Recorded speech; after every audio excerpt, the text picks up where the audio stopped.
মাত্র ১৬ বছর বয়সী একজন সাহাবী কৈশোর পেরিয়ে তখনও যৌবনে পদার্পণ করেননি। এদিকে হঠাৎ করেই একদিন যুদ্ধের ডাক এসে যায়। কুফরি শক্তির বিরুদ্ধে প্রথমবারের মতো সশস্ত্র যুদ্ধে অংশ নিতে প্রস্তুত হন সাহাবীরা। সবাইকে রণসাজে সজ্জিত হতে দেখে ওই বালক সাহাবীও যুদ্ধে যোগ দিতে চাইলেন, কিন্তু বয়স কম হওয়ার কারণে আল্লাহর নবী তাকে অনুমতি দিলেন না। সবার সাথে যুদ্ধযাত্রায় সামিল হতে না পারার এই দুঃখ ওই বালককে কাতর করে তোলে। কষ্টে হতাশায় তিনি কান্না করতে শুরু করেন। যুদ্ধে যোগ দিতে এক বালকের এমন ব্যাকুলতা দেখে আল্লাহ নবী শেষ পর্যন্ত তাকে অনুমতি দিলেন। শুধু দর্শক, আপনি হয়তো আশা করবেন আবেগের বশে যুদ্ধে যোগ দিলেও যুদ্ধ চলাকালে হয়তো এই বালক শত্রু থেকে নিরাপদ দূরত্ব বজায় রেখেছে, কেননা ওই বয়সে এটাই স্বাভাবিক। কিন্তু আশ্চর্যের বিষয় হচ্ছে মাত্র ১৬ বছর বয়সী ওই কিশোর সাহাবী যুদ্ধের ময়দানে এতটুকু ভীরুতারও পরিচয় দেননি।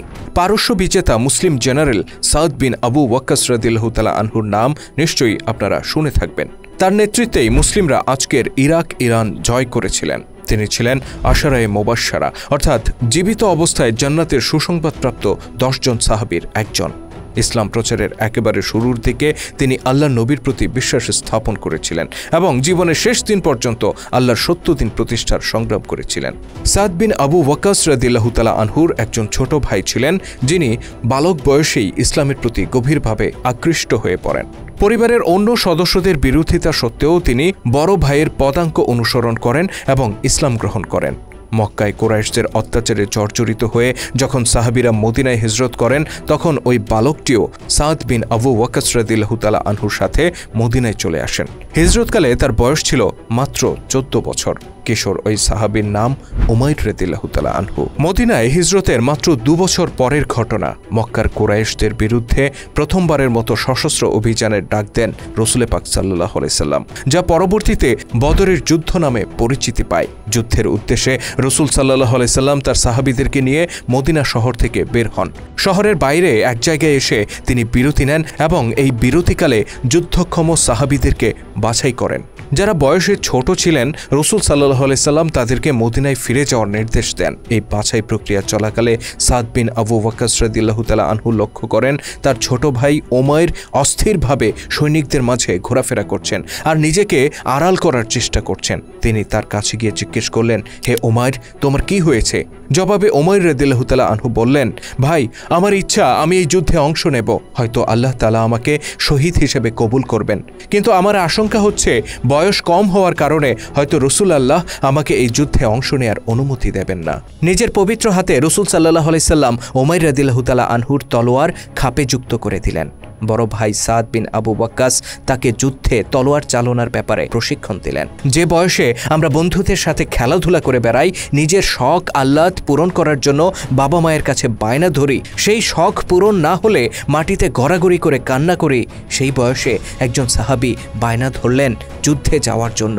আল্লাহর সত্য দিনকে বিজয়ী করতে সাহাবীরা কতটা পাগলপাড়া ছিলেন তা সহজেই অনুমান করা যায় এই ঘটনা থেকে। অবশেষে যখন যুদ্ধ শুরু হয়, তখন দেখা যায় শত্রু বাহিনীর তুলনায় মুসলিমরা সংখ্যায় মাত্র ৩ ভাগের ১ ভাগ। কাফের বাহিনী শুধু সৈন্য সংখ্যাতে এগিয়ে ছিল তা নয়, বরং অস্ত্রশস্ত্র, ঘোড়া, ওট এভাবে প্রতিটি বিষয়ে তারা বহুগুণ শক্তিশালী ছিল। তথাপি এই প্রতিকূল পরিস্থিতি আল্লাহ নবী ও তার সাহাবীদেরকে এতটুকু বিচলিত করতে পারেনি।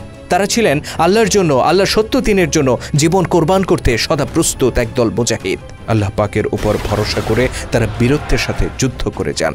তাদের প্রথম আঘাতেই মুশরিক বাহিনী পর্যুদস্ত হয়ে পড়ে আর এক পর্যায়ে তারা পালাতে শুরু করে। আর এভাবেই অর্জিত হয় ইসলামের প্রথম যুদ্ধে মুসলিমদের বিজয়ের গৌরব। আর নিজেদের জীবন উৎসর্গ করে সেই গৌরব অর্জনের পথ সহজ করে দেন ১৪ জন মৃত্যুঞ্জয়ী সাহাবী। সেই ১৪ জনের একজন ছিলেন বালক উমাইর ইবনে আবু ওয়াক্কাস রাদিয়াল্লাহু তাআলা আনহু। তিনি বয়সে ছোট ছিলেন, কিন্তু সাহসে কারো থেকে পিছিয়ে ছিলেন না।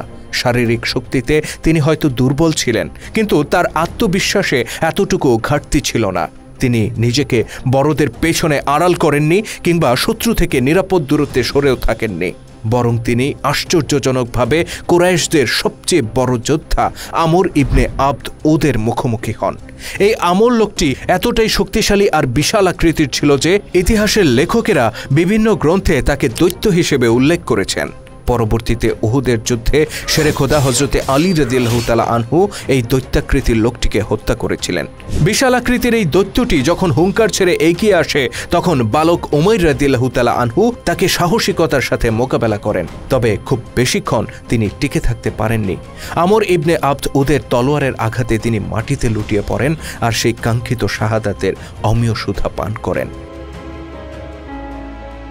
শ্রোতা দর্শক, উমাইর ইবনে আবু ওয়াক্কাস রাদিয়াল্লাহু তাআলা আনহু বদরের যুদ্ধের বিজয়ে হয়তো বড় কোনো ভূমিকা পালন করতে পারেননি, হয়তো তিনি এমন কোনো কীর্তি রেখে যাননি যা তার নাম ইতিহাসের শ্রেষ্ঠ যোদ্ধাদের তালিকায় জায়গা করে দেবে, কিন্তু একজন 16 বছর বয়সী বালক হওয়া সত্ত্বেও আল্লাহর সত্য দিন প্রতিষ্ঠার সংগ্রামে অংশ নেয়ার যে ব্যাকুলতা তিনি দেখিয়েছিলেন, যুদ্ধের ময়দানে আমর ইবনে আবদ ওদের মতো দৈত্যের মুখোমুখি হওয়ার যে দুঃসাহস তিনি দেখিয়েছিলেন তা নিঃসন্দেহে অতুলনীয়, অভাবনীয়।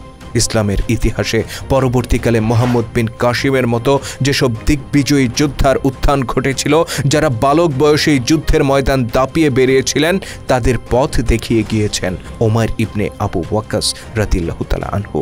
আল্লাহ তাআলা আমাদের সবাইকে এই অসম সাহসী বালকের ন্যায় আল্লাহর পথে সত্য প্রতিষ্ঠার সংগ্রামে পাগলপাড়া সৈনিক হিসেবে কবুল করুন, আমিন।